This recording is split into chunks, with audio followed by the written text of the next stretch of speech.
Now, I have to say, I'm getting a little angry these days when I hear from salespeople and companies that their deals are stalling because they're not able to generate enough interest and compelling narrative in the mind of their customer. And when I start looking under the covers, I'm seeing messages that are generic, they're low value, and they inspire no sense of motivation or interest on the part of their customers to lean in and say, "Tell me more."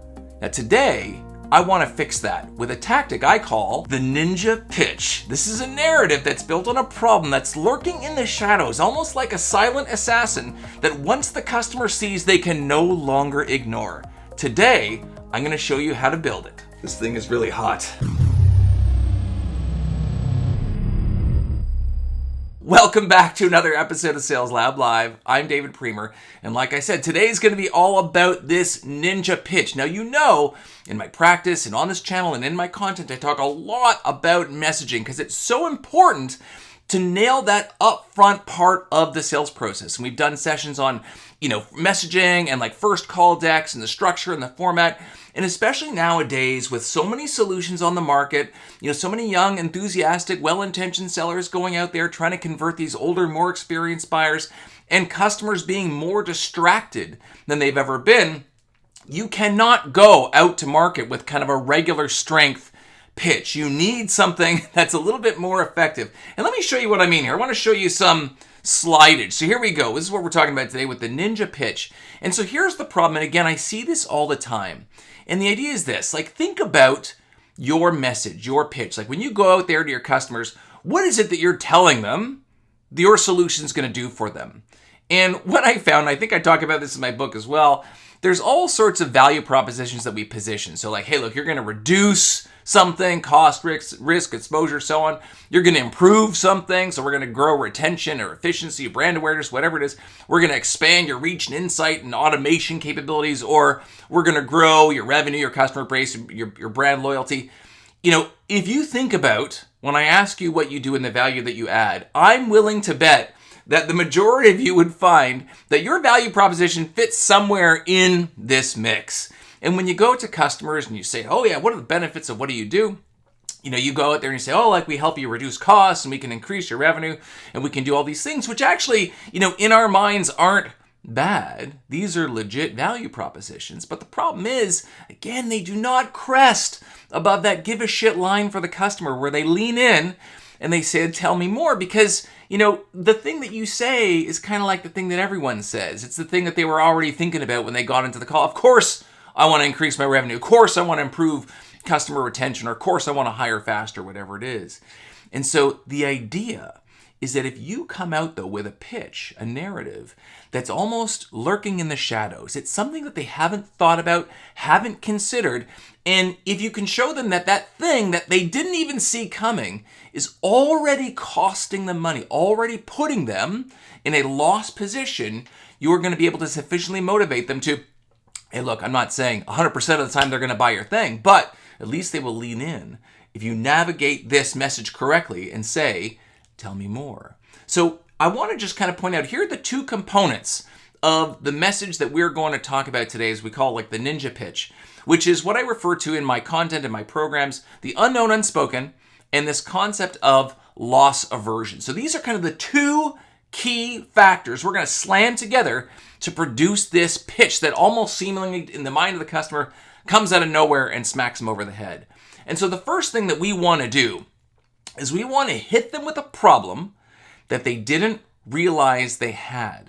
And in my content, in my practice, I refer to these problems as the unknown, unspoken problems. And if you want to refer back to some of the content I talk about, again, I talk about this in my book, when we're going in to talk to our customers about the problems they have, there's three types of problems that we can talk about. And I'm not talking about, strategic and functional and business, all that kind of stuff. That's a separate discussion altogether.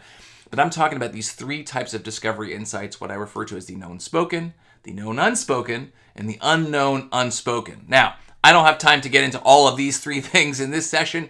However, I will say if you want to dive a little bit deeper, I do have a video. Part 2 of this Discovery Insights video actually talks about the unknown unspoken, but I'll give you kind of like the summary now, which is, what are the problems? What's an unknown unspoken problem? What are the problems that your customers have that, by the way, they have, right? Because you're like the doctor. You see customers like this all the time.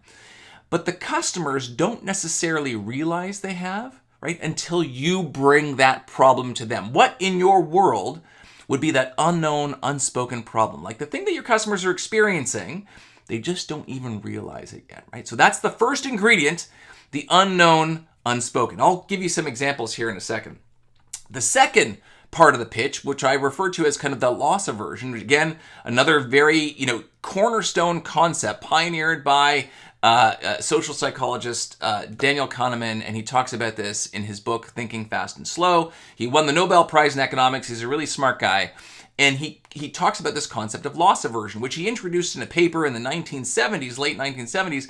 But it's this idea that talks about the fact that people hate to lose more than they like to win. Basically, the feeling of loss is more powerful, right, on the scale of intensity than the feeling of winning. And we know this because, through social experiments, if I told you, hey, look, let's flip a coin, and if it lands on the thing that you pick, I'll give you $100. If it lands on the thing that I pick, then you give me $100.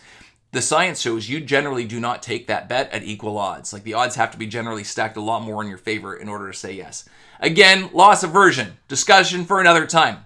I'm going to give you some examples here, but the idea is if we can combine the principle of the unknown unspoken with the loss aversion, basically showing them that the problem they didn't even know they had is already costing them money, right? This idea that if they do nothing, their inaction is already costing them money. And the longer they put off that action, right, whatever it is, it's going to continue to pile up. So those are the two components that we want to tackle in this ninja pitch. So all you need to do is figure out what those two components are and then slam them together in a narrative. And I'll give you an example because this is something that I've been living with for a long time in my practice. This is something now I'll throw this up and I have tons of content on this on my site. And I've talked about this concept before.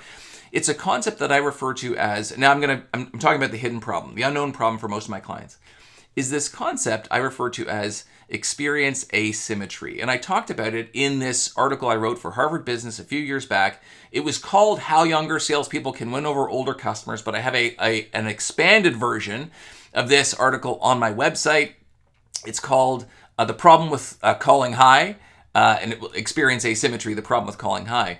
And just to kind of frame this up, right? When I was back at Salesforce, one of the problems that I saw when I was running small business sales for the Eastern US, I saw that we had a lot of great young enthusiastic sales reps. But when those sales reps who were young and enthusiastic got on the phone, as we asked them to do, and call on senior, more experienced buyers whose job they've never done, there was an imbalance, right? So we're basically asking, if I can just refer to colloquially, these kids to call on grown-ups and tell them, oh yeah, we know all about your business and how we can help you. And the grown-ups on the other end are kind of thinking like, who the hell is this kid? And what are they going to teach me about running my business? And sometimes that imbalance creates fear. The example I often give is when my kids try to hit me up for something that they think I'm going to say no to, like they need a lift somewhere, they want to download an app, and they think I'm going to say no. They ask me for money. Oh, hey, Dad, can I have $20? I can tell immediately, right? Just by the way they approach me. It's the tone, right? It's even their mannerisms. And so what I found was I would have lots of reps that would be on the phone with customers. They would be calling at the right times. They would have the right things to say, but they weren't generating any pipeline. And the only recourse I had was to listen to their phone calls. And what did I hear? I heard that fear and trepidation in their voice. And that's something I wouldn't have picked up on if I just asked them, hey, why are you having so much trouble generating pipeline? They'd be like, I don't know. I'm calling at the right time and, I'm saying the right things and it's just not happening for me. Meanwhile, when I listen to their calls and I'm just like listening for the tone, I can hear that fear in their voice. And so I wrote this article. It's a large part of my practice, and I still see this all over the show. And I say it's young sellers, but also if you're new, right? If you're new or inexperienced at your company, it's hard to call customers with authenticity and conviction. And so in my world, this is an example of an unknown, unspoken problem, meaning this is a problem that no customer really ever brings to me. But if they tell me that they have young, enthusiastic sales reps and they're challenged to generate pipeline, I'm like, have you ever listened to their calls? Do you hear the fear in their voice? And they say to me, well, you know what? I think you may have something there. Yeah, like We do hear sometimes that maybe I should listen to more calls. So all I'm doing is I'm framing this up to tell you that in my world, that's an example of an unknown, unspoken problem. And once the customer sees that they have that problem, they really want to solve it. So they say, well, hey, look, and the reality is customers are losing deals. You are losing money in your business because you're unable to manifest that authentic conviction you need to convert customers. And I'm using younger, newer sellers as the example, but that's a problem with so many sellers. And so I bring that to them and they say, oh my gosh, yeah, you know what? We hadn't thought of that, but you're right. You know what? And now that the more they think about it, they're like, oh my gosh, like we have all these reps, especially now there's a lot of talent changing hands in the market. How are we infusing them with this passion and conviction? Shoot, my gosh, this is probably one of the reasons why we're losing money. So this is like the narrative, right? And so if I was talking to a customer and I wanted to put these two things together, I would say something like, hey, look, I work with lots of high growth technology companies like yours. And, what's interesting, what I hear when I listen to, the reps' phone calls, especially the young and enthusiastic and new ones, is that they're calling at the right time and might even be saying the right things, but they're just unable to manifest that authentic conviction that shows the customer that they can actually help them and build that level of trust. And what happens is, and this is like the silent killer with my clients, they don't realize that this kind of lack of authenticity and tone and approach and conviction, despite well intentions, is costing them a ton of money, hundreds of thousands of dollars, if not millions of dollars in pipeline. That's the pitch. That's the ninja pitch, right? And I didn't even tell you what I do. Again, and I love to talk about intro messaging and pitches and first call decks.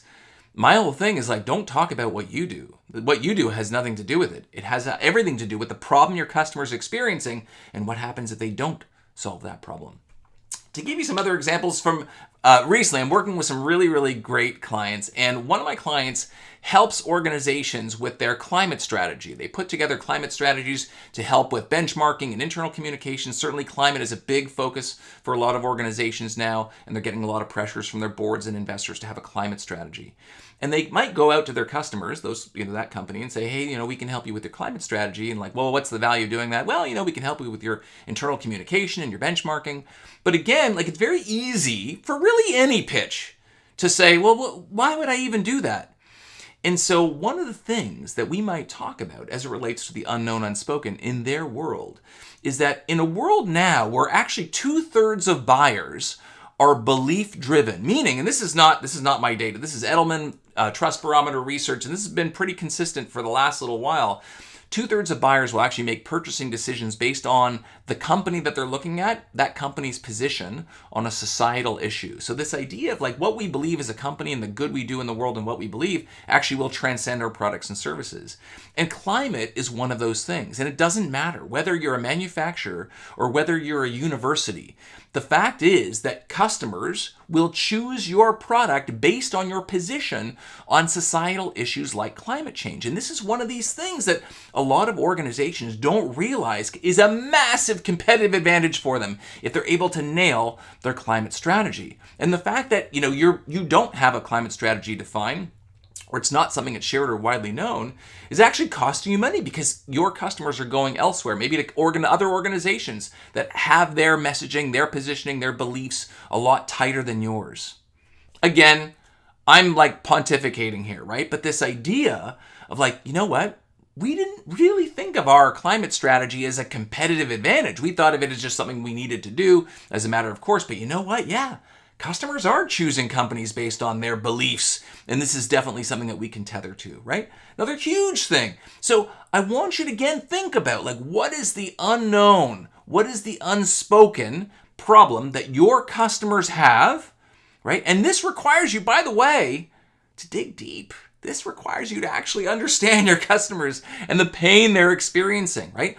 But don't focus on, and when I'm going to throw this back up again just very, very quickly. When we talk about the different kinds of pains, I'll let you watch the videos and you can kind of dive deeper to understand what's the known spoken, the known unspoken. But this idea of kind of coming back to pains that people don't even realize they have, this is another concept I refer to as, sometimes if you want to sell someone a Band-Aid, you have to cut them first. And I'm not, by the way, I say that, I'm not suggesting you intentionally harm any of your customers, but the idea is that if you want to jar someone into taking action, you need to show them that they have a problem that's already happening, already costing them money that they do not see.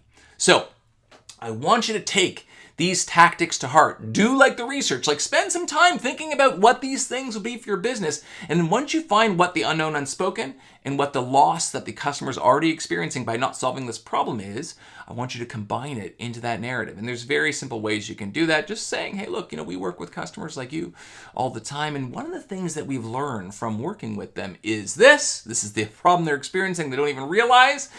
And, and if you have data, if you have research that says, yes, typically when we go into organizations, this is kind of what we see.